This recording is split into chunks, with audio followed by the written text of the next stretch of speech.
Yan surprises fans with new car purchase. Rare and unexpected turn of events. The ever-private and beloved superstar Yan was spotted publicly for the first time in months. And the occasion? A stunning new car purchase that has not only set social media ablaze but also revealed a deeply emotional backstory that left even longtime fans in tears. The former F4 heartthrob, known for his legendary role as Dao Ming-si in Meteor Garden, isn't exactly famous for material flaunting. In fact, over the years, he's gained a reputation for being modest to the point of invisibility, avoiding luxury endorsements and skipping high-profile events unless absolutely necessary. Which is why the image of him standing in front of a sleek custom-made Bentley Mulliner Bacala, smiling softly as he opened the driver's side door, felt more like a scene from a film than real life. But this wasn't just any car purchase. And this wasn't just any day. Here's the full story behind the car, the emotions, the camera flashes, and what this bold moment truly means for Yan and his fans. The sighting, one photo, one earthquake. The photo that broke the internet came at 9:13 a.m. on August 2, 2025. Outside a luxury dealership in downtown Shanghai, Yan, 48, dressed in a charcoal gray hoodie, black mask lowered beneath his chin, was photographed personally inspecting the delivery of a rare Bentley Bacala, one of only 12 units in the world. At first, fans questioned whether it was really him. But then another angle surfaced. Jerry behind the wheel, windows rolled down, laughing, genuinely laughing, with the salesman in the passenger seat. No PR team. No assistant. No disguise. Just Jerry. And a car that cost more than most homes. The car. $1 million symbol. The Bentley Mulliner Bacala is handcrafted, fully bespoke, and valued at over $2 million. Known for its dual-toned exterior, open-roof barchetta style, and eco-conscious detailing, including wood panels sourced from 5,000-year-old river logs, it is less of a car and more of a statement piece, a declaration of identity. So why would someone as humble and notoriously private as Jerry buy one? The answer, as it turns out, lies not in status, but in memories. The backstory.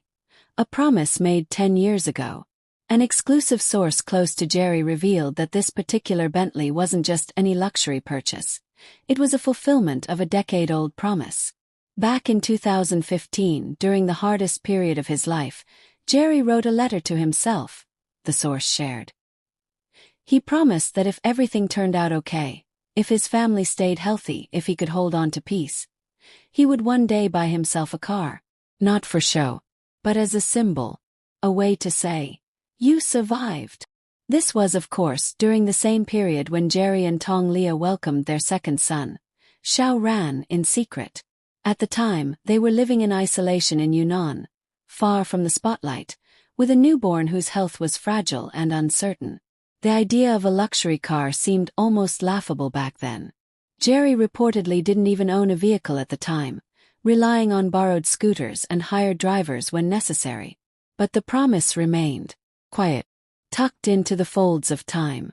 Till now. The customization. A tribute to his family. What stunned fans even more than the purchase itself was the personalized details Jerry requested for the vehicle. According to dealership insiders, the leather interior is dyed deep orchid, in homage to his son Xiao Ran, whose name means silent orchid. The steering wheel is engraved with a quote in Mandarin, "We drive toward peace, not noise." The center console houses a tiny inset photo, not visible to the public, of Jerry holding his newborn son wrapped in a wool blanket, the only photo taken the night he was born. The car key fob is custom molded with 2 Chinese characters, meaning return home. It wasn't a flex. It was a monument. The test drive that turned into a moment of catharsis. Bystanders say Jerry took the car for a test drive down the Bund, Shanghai's scenic Riverside Boulevard. As he turned corners and accelerated across bridges, those who saw him said he had a look of release, as if he'd just shaken off a decade of restraint. One woman, who managed to catch a brief video of Jerry rolling down his window at a red light, shared. "He looked over at us, nodded and smiled. But it wasn't a celebrity smile. It was the smile of someone who had just forgiven himself for something. Later, a fan-run account posted footage of Jerry pulling over, stepping out briefly by the riverside, and staring into the water. For 7 full minutes he didn't move. No phone. No distractions. Just stillness. A message in the glove box. Later that day, Jerry posted a rare message on his official Weibo account, alongside a photo of the Bentley taken from behind, the sunrise reflected in its polished body. 10 years. 10,000 quiet moments. One promise kept.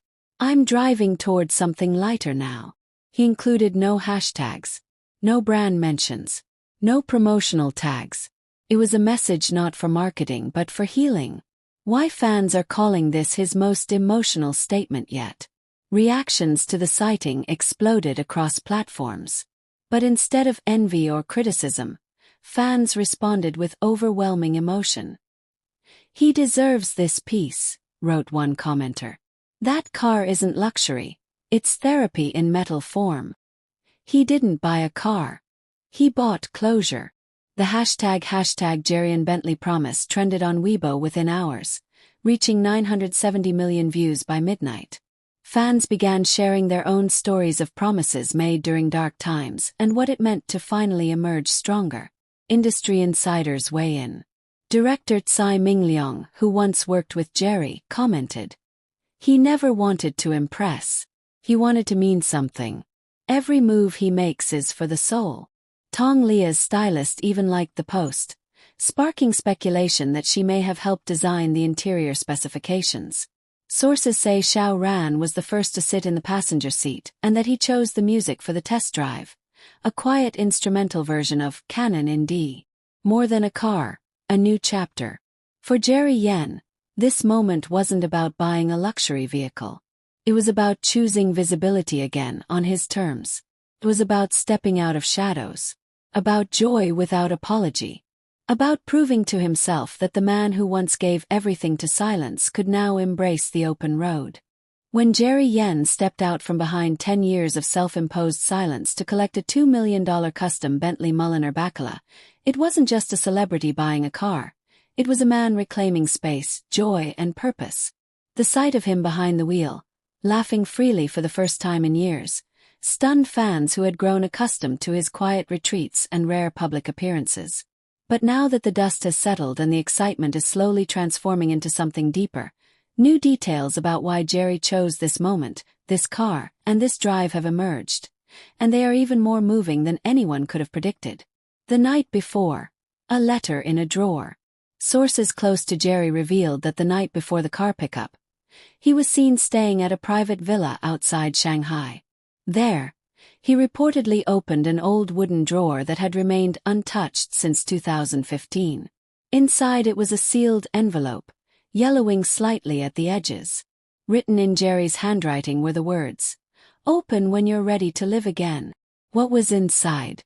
According to a trusted friend, it was a letter Jerry wrote to himself 10 years ago, on the night Xiao Ran was discharged from NICU. One day when he laughs without coughing, when she sleeps through the night without flinching, when I can breathe without guilt, I'll do something I never thought I'd do again. I'll drive. Not to run, but to return. Arriving at the dealership. Unannounced, unafraid.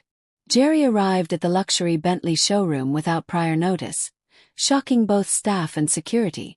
Wearing a faded black cap and cargo jacket, he walked in quietly, smiled at the receptionist and simply said, "I believe something's waiting for me in your garage." What stunned the staff wasn't just his appearance. It was the fact that he had made the order 3 years ago, requesting the car be kept off record, with all details managed in person only. 3 years. No follow-ups, no contact. Just one contract paid in full. And now, after all that time, here he was. Ready. The walk around. A man, a machine, a memory. Before getting into the car, Jerry reportedly spent nearly 25 minutes walking around it, brushing his fingers along the sleek curves, touching the orchid-colored leather seats, and admiring the soft sheen of the specially blended midnight lavender paint. A tone that, staff revealed, he mixed himself. He whispered to one of the showroom employees, "It's not just beautiful. It's familiar. Like the shape of something I once lost but never stopped loving." Inside the glove box was a final touch added by Jerry himself. A sealed envelope addressed not to him, but to Xiao Ran. For you when you are old enough to drive your own road. The unexpected passenger. His mother's bracelet. One eagle-eyed fan noticed something glimmering on Jerry's wrist as he stepped into the driver's seat. A delicate silver charm bracelet, long believed to have belonged to his late mother. For years, Jerry has spoken about how his mother's quiet resilience shaped him. The bracelet had only ever appeared once in public, during a 2003 fan meeting where he tearfully dedicated a song to her memory. Seeing it again now, worn like armor as he turned the ignition, was no accident. He brought all his ghosts with him into that car, one journalist remarked. But this time he wasn't running from them. He was letting them ride shotgun. Test drive, route of memory. Rather than taking the car on a typical test route, Jerry requested a specific path.